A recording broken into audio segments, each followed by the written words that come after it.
Hi, it's Alexis. Welcome to this new video. In this video, we're going to talk about detaching and how you can detach after a difficult breakup, how you can detach from a relationship if it was something toxic, something that didn't work for you. We'll explain and I will use as a therapist some methodology for you to learn how to cope with the breakup, learn how you can move on as quickly as possible. Also understand whether your ex has detached or maybe that's something different than detachment. I'll explain everything after the jingle. IGetMyExBack.com. Everyone deserves a second chance.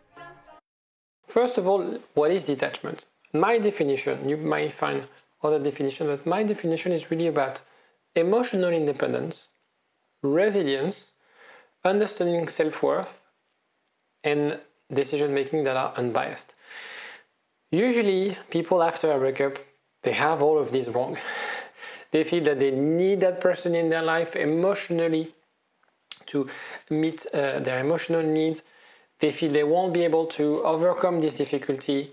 Their self-worth is shattered. They have a low self-esteem and they make bad decisions. And that's why they come to see me to help them make right decisions. And actually, if you want to connect with me, there are links in the description for you to book discovery calls with me and have a chat if you have any pressing questions, if you want to discuss your case, and perhaps know if you have any chance of getting back with your ex, for example.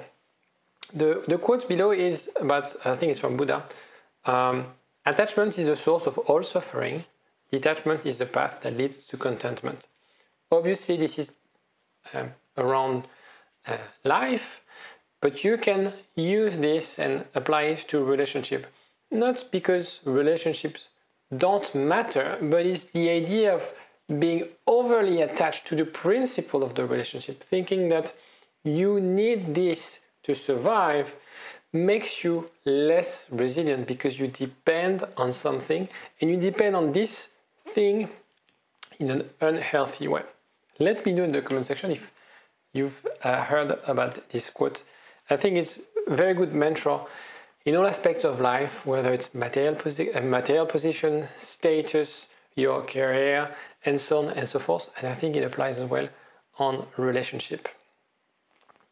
Obviously, if you have an anxious attachment style, it is harder for you to detach from a relationship. Because you're craving for intimacy, that's what you need, that's what you want. You have sometimes a difficulty maintaining boundaries. So, for example, if your partner is more towards avoidant or secure, it's hard for you to accept that they need a bit of time, that they need their space. Also, a very typical trait of anxious people is they assume and define their own value in the eyes of the other, or in the context of the relationship. I'm beautiful if you tell me I'm beautiful. I'm loved if you tell me constantly I'm loved, and I need to be reassured of that. And obviously, last but not the least, is that deep fear of abandonment, which materializes as kind of a self-fulfilling prophecy. Brain chemistry and attachment. So, what you have to understand is that we have chemicals in our brain that dictate how we feel and that dictates our decision making. To summarize in a very simplistic way, two main chemicals in our brain that would regulate our emotion, oxytocin, dopamine. So oxytocin is the ability to create emotional bonds, is hugging the person and feeling whole and complete. Dopamine is the pleasure. Not only sex, but the pleasure of doing things together, for example. So that's the chemical aspect, and the neurological aspect is in the amygdala, which is the place in the brain where we hold our fears, our belief system, our trauma. And this is triggered by emotional reaction. So those elements are things that we need to adjust if we want to detach from a relationship. We need to find a balanced way or rebalance our chemicals and explore and deal with our amygdala. I mentioned that cognitive behavioral therapy is one way to do it, for example. And with the chemical is really about emotional regulation. So what you have to understand right now is that in order to detach, you need to form new habits. First one could be about mindfulness. So mindfulness is not necessarily getting a headspace and listening to tapes or listening to meditation every single day. It's really about understanding, noticing how you function, noticing what triggers you, noticing the thought process that's going through your mind when you feel anxious, when you feel stressed, when you feel abandoned. Try to link it back to your childhood. Try to link it back to different elements of your life that made you feel not worthy of love and affection, where you feel that you need validation, and so on and so forth. Another element that could help you is having a journal. As you know, I help a handful of clients on WhatsApp, and together I sort of am the other end of their interactive journal. So they would share with me how they feel, how their day went, describe things that they understood today when they were triggered. So it's linked to the mindfulness. But it's very important for you, if you want to explore this, if you want to learn, to write it down. And there's a therapeutical value in writing things down. You don't keep things to yourself. It helps you to also structure your thoughts, helps you to, in a way, because the thing is, anxiety is enhanced if you keep things to yourself. Once you let it out, once you structure your thoughts, it becomes less overwhelming and less scary in a way. Another tip, another habit is new activities. The idea here is to redirect your focus, redirect your energy.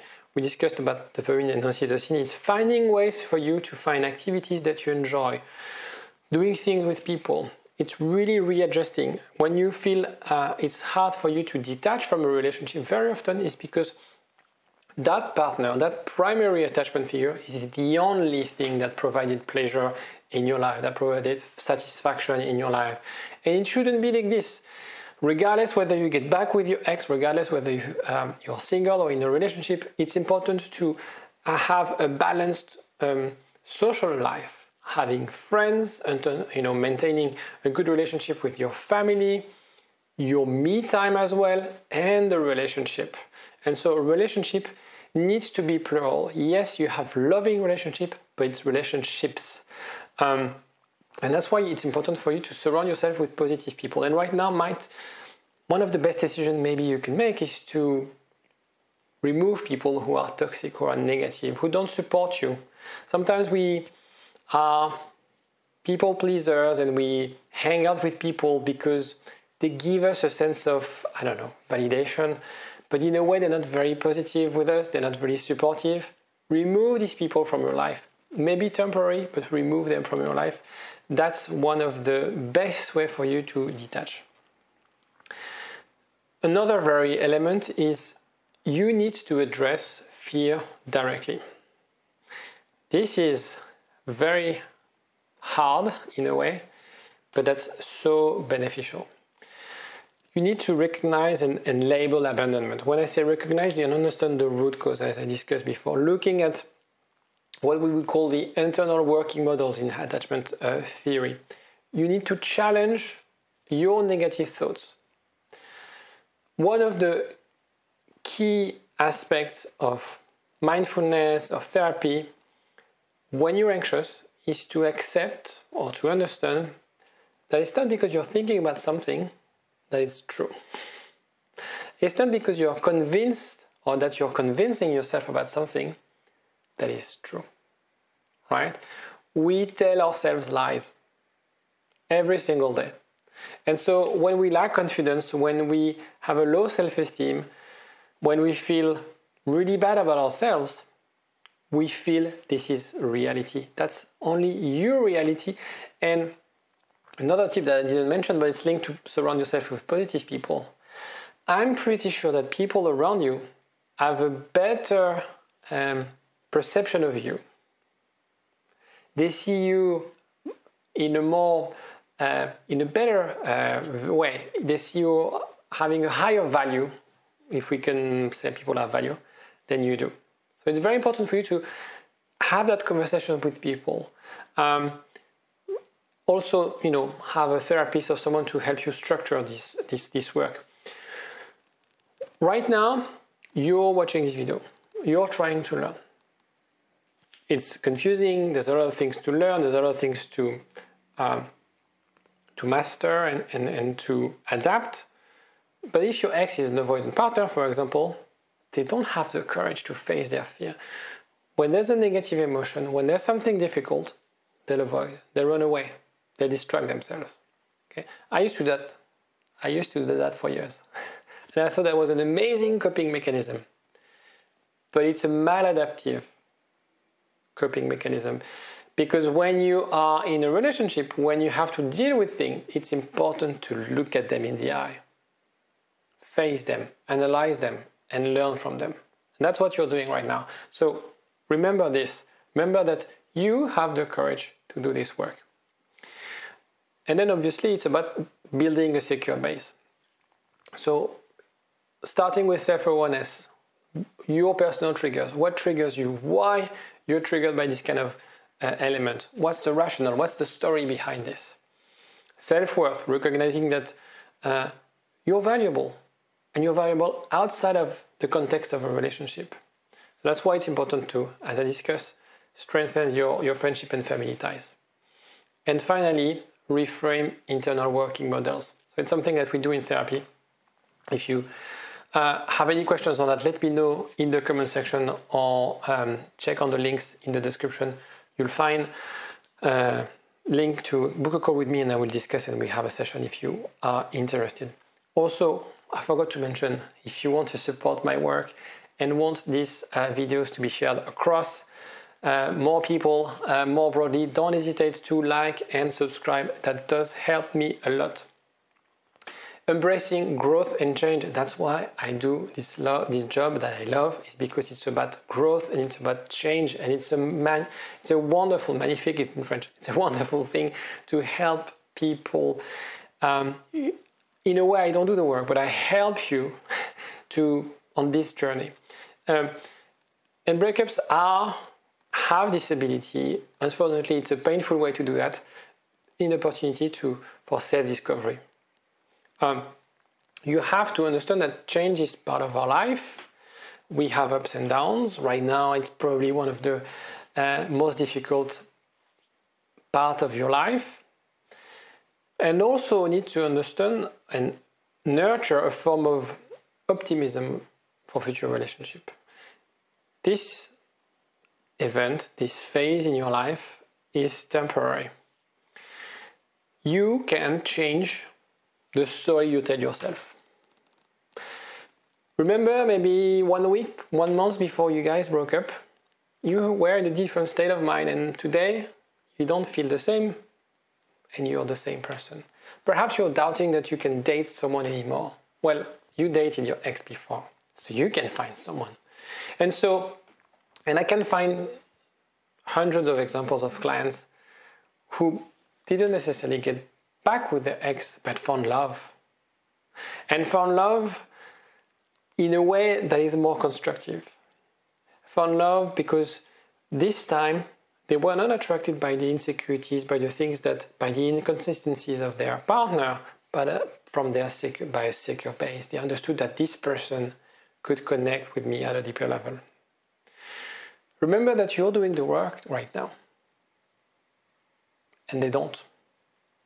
If your ex seems detached, he's moved on, he doesn't care. You're watching videos, you're trying to learn, you're trying to become a better person. So who's winning now? Who's going to grow from this breakup?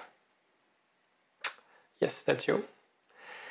If you have any question, don't hesitate to let me know in the comment section. Take care of yourself. Bye-bye. Power for a long time. Get up, nah, I ain't a quitter. Toss me the ball, I'm a really big hitter. Big picture, I'm a straight killer.